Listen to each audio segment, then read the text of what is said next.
그러면 이어서 사관학교 1차 시험에 대한, 하이사 1차 시험에 대한 설명을 연이어 드릴게요. 자, 1차 시험은 수능과 유사한 형태이긴 하지만 약간씩 차이가 있죠.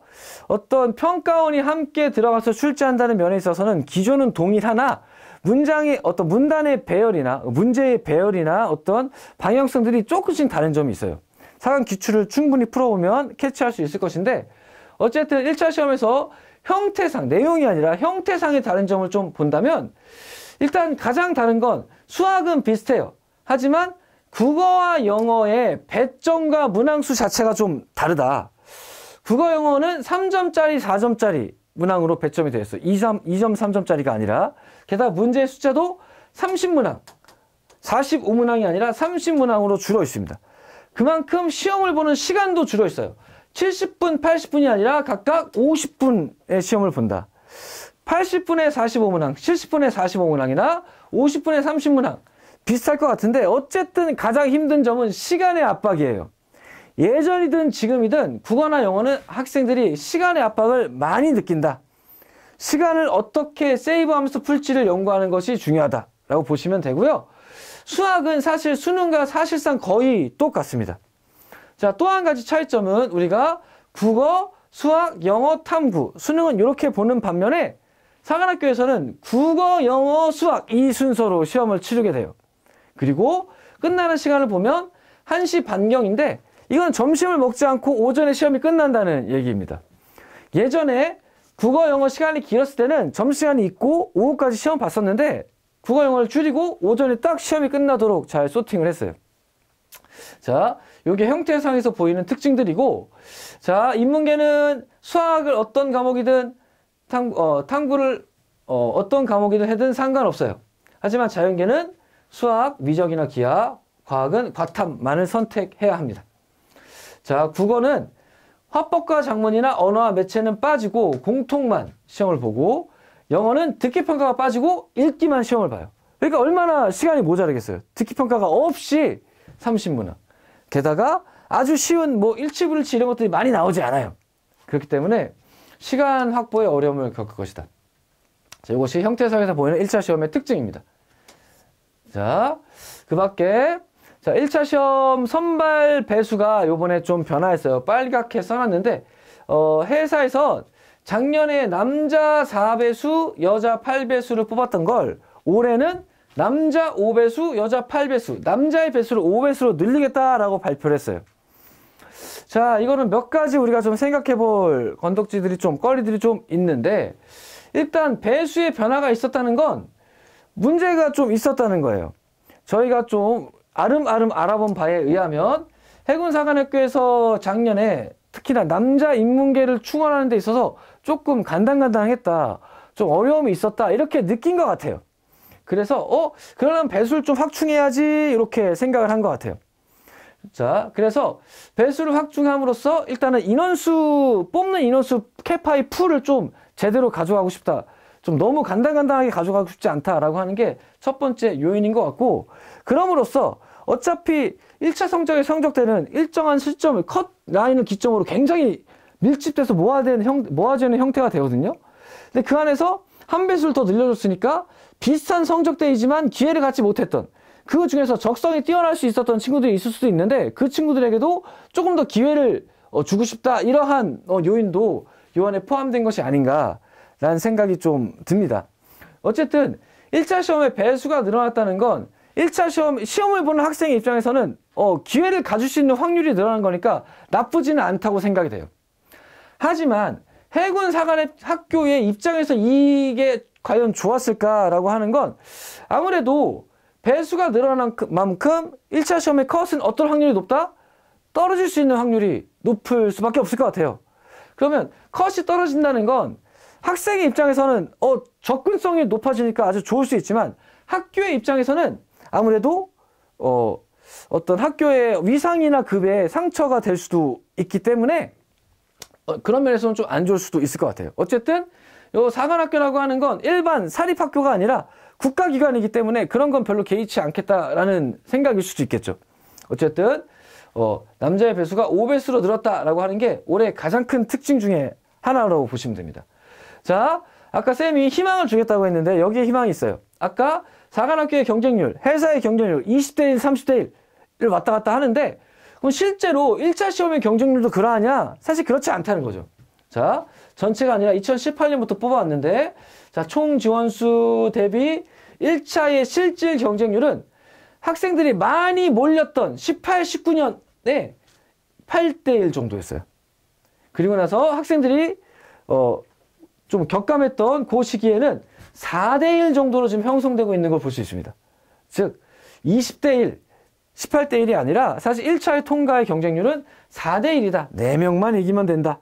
이렇게 생각하시면 될 것 같아요. 자, 그러면 2023년, 즉 올해는 어떨까?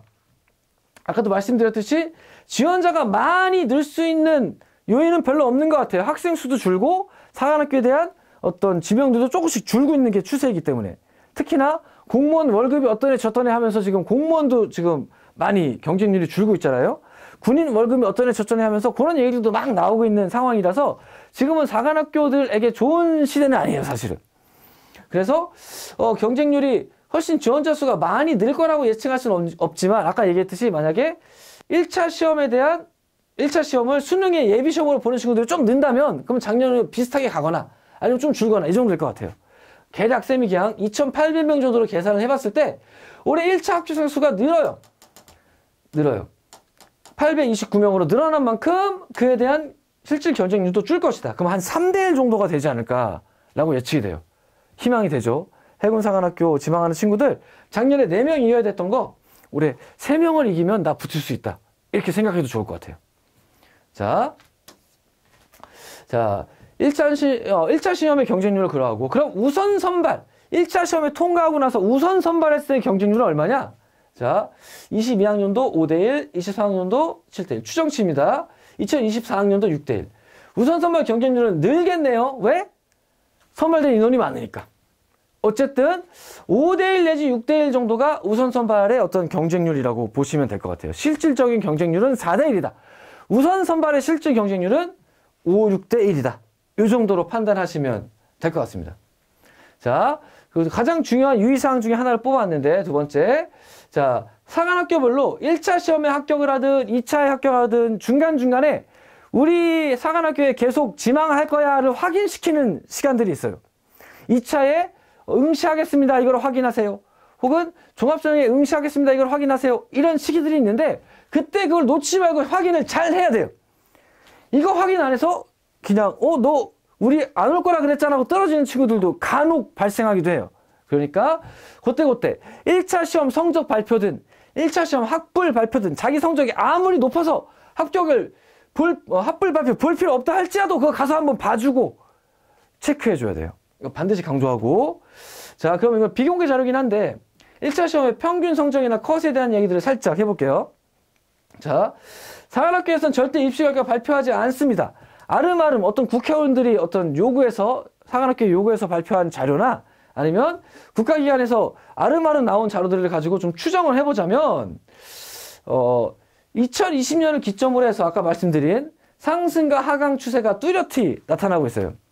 자, 해사의 경우 2020년을 기점으로 해서 한 230점 정도 220점대 중후반이나 230점 원점수 기준으로 형성되곤 했었는데 2020년을 기점으로 성적대가 좀 떨어져서 왜냐하면 허수 유전자가 빠지고 했기 때문에 하강 추세가 좀 들어지고 한 200점 내지는 210점 뭐 작년에는 그보다 조금 적었다.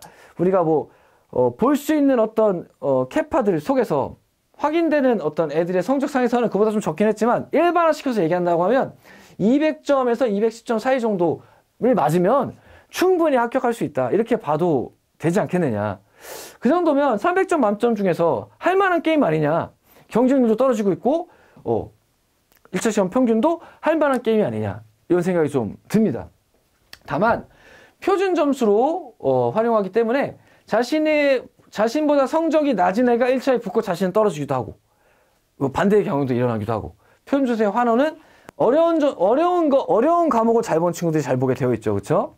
자, 그런 좀 생각할 거리가 있고 문과와 이과를 좀 비교를 해보자면 근 한 3년 동안은 이과의 컷이 오히려 높았어요. 그 이유로 생각할 수 있는 건 두 가지인데, 첫 번째, 이과의 수험생들의 자원이 좋다. 이과 수험생들이 문과 친구들보다 공부를 잘하는 애가 많이 있다. 이거는 수능에서도 분명히 드러나는 현상이거든요. 그게 사관학교에서도 똑같이 드러난다. 왜? 어차피 같은 풀의 학생들이 시험을 보니까. 또 한 가지 요소는 아예 지망하는 인원수 자체가, 이거는 뭐 추정치이긴 하지만 지망하는 인원수 자체가 이과의 친구들이 많다, 이렇게 보여져요. 그래서 사관학교들이 기를 쓰고 이과의 캐파를 조금씩 늘리려고 하는 움직임이 보이죠. 공사는 특히나 두드러지고. 그래서 인원수도 많은 데다가 잘하는 친구들이 많으니까 이과의 컷이 좀 높은 경향이 있다. 자기가 그래서 좀 간당간당하다면, 1차의 통과가 간당간당하다면 문과로 전향해서 넣어보는 것도 나쁘지는 않겠다라고 일반적으로 말할 수 있을 것 같아요. 물론 이거는 그 해당 연도에 어떤 친구들이 배정되어 있는가에 따라서 다릅니다. 하지만 지금까지 추세는 그러했다라고 판단해 볼 수 있을 것 같습니다.